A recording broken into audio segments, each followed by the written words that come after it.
Orang bijak pernah berkata bahwa literasimu akan menjadi mindsetmu, mindsetmu akan menjadi cara pandangmu akan menjadi kebiasaanmu, kebiasaanmu akan menjadi budayamu, budayamu akan menjadi masa depan. Seperti itulah kemudian bagaimana mindset dan habit atau kebiasaan berkontribusi untuk kehidupan kita. Jadi apa yang kemudian kita lakukan hari ini menjadi porsi-porsi pembentukan masa depan kita. Berbicara masalah kebiasaan, saya merekomendasikan satu buku, yaitu judulnya Atomic Habit, yang kemudian ditulis oleh James Clear. Di kesempatan ini mungkin saya akan membahas bab pertama dulu. Di kesempatan selanjutnya saya akan membahas bab 2 dan bab selanjutnya.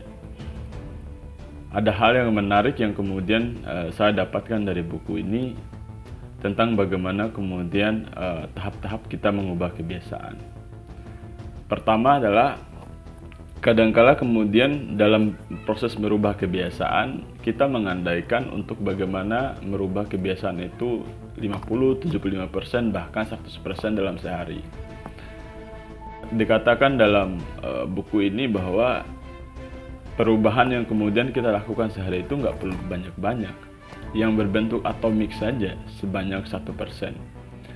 Kalau kemudian kita sudah mampu melakukan 1% setiap hari dan kemudian dikalkulasikan selama 1 tahun, berarti kemudian kita sudah mampu melakukan perubahan yang sangat besar. Tetapi kalau kemudian kita tidak mampu melakukan perubahan-perubahan itu dalam bentuk yang positif, maka yang akan datang adalah perubahan yang negatif.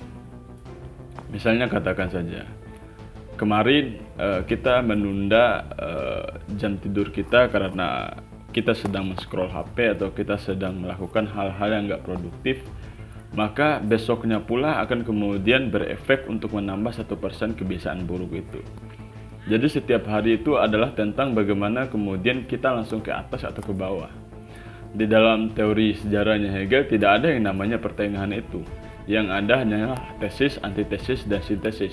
Sintesis bukanlah merupakan nilai tengah, tetapi sintesis adalah merupakan satu gabungan yang berdiri sendiri.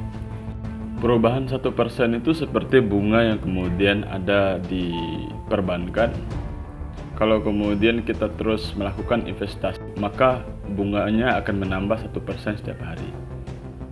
Kalau kemudian kita tidak memberikan satu tabungan setiap hari, maka kemudian bunganya akan turun dan akan menjadi hutang bagi kita.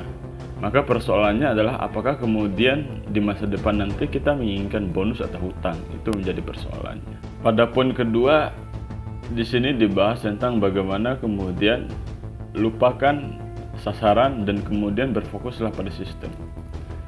Kebanyakan kemudian kita berfokus pada apa yang kemudian ingin kita gapai, tetapi kita tidak berfokus bagaimana kemudian cara untuk menggapainya.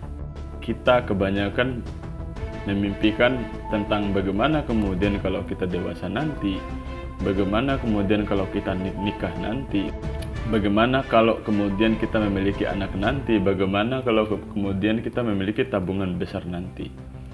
Tetapi kita tidak berfokus bagaimana kemudian untuk membangun satu sistem yang menuju ke arah itu.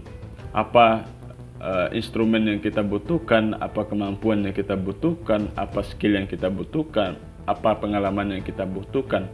Sehingga kemudian di dalam penerapan buku ini sasaran itu adalah bonus. Jadi ketika kemudian kita konsisten pada sistem, maka sasaran itu akan mendekat kepada kita. Yang membedakan kita yang ingin menjadi seorang pemenang dengan seorang pecundang adalah sistem. Tetapi yang menyamakan kita dengan seorang pecundang adalah kita punya sasaran yang sama. Kalau seorang pecundang dikatakan di dalam buku ini, mereka punya sasaran hidup. Mereka mau ini, mereka ingin ini, mereka ingin punya rumah seperti itu, ingin punya masa depan seperti itu. Tetapi mereka terlalu lelah dan kemudian terlalu malas untuk bagaimana kemudian menambah amunisi, kemampuan, skill, dan pengalaman untuk sampai kepada sasaran itu. Jadi Perbedaan yang kemudian membedakan antara pemenang dan pecundang adalah tentang bagaimana kemudian pengaturan sistem nilai untuk menuju pada sasaran itu. Jadi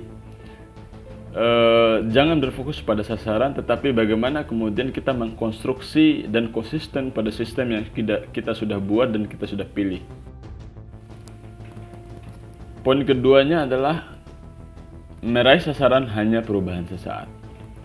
Karena kemudian kalau kita berfokus pada sasaran itu biasanya kalau kita sudah dapatkan, katakan saja hari ini kita ingin dapat 100.000, tetapi kemudian setelah 100.000 itu kita dapatkan, kadangkala semuanya sudah lunas dan kemudian kita kembali lagi istirahat dan kembali lagi malas. Berbeda dengan orang yang kemudian berfokus pada bagaimana kemudian membangun sistem tadi.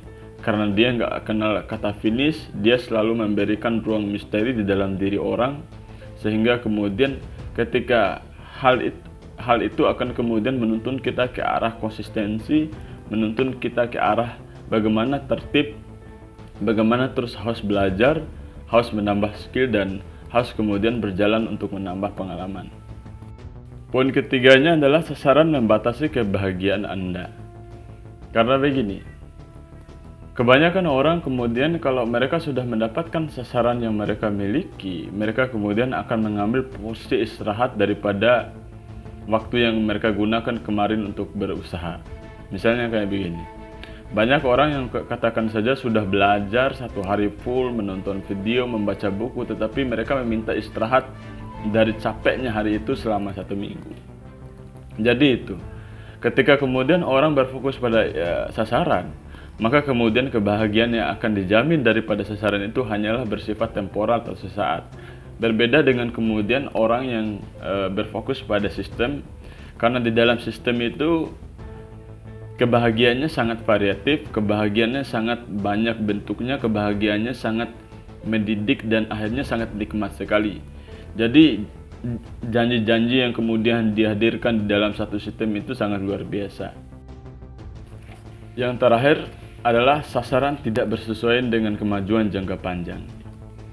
Banyak orang kemudian mereka menggaskan belajarnya untuk bagaimana, misalnya katakan saja lulus ujian minggu depan, lalu setelah lulus ujian itu mereka sudah kembali kepada habit buruknya, yaitu kemudian pada hal-hal yang sangat artifisial, hal-hal yang kemudian nggak mengkonstruksi ide-ide progresif mereka, sehingga kemudian mereka kembali lagi kepada habit buruk tadi yang dimaksud.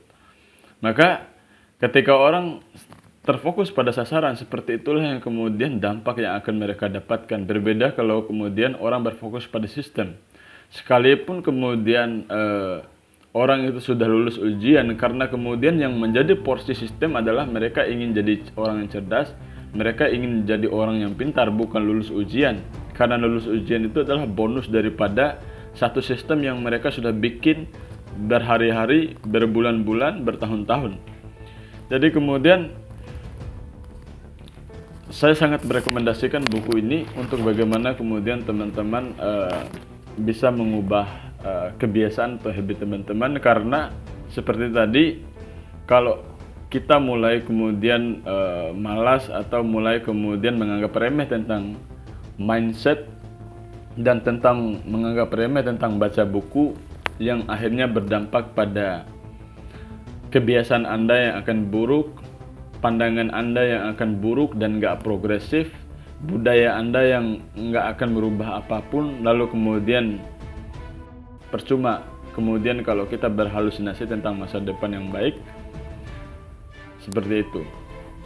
Sekian, salam literasi.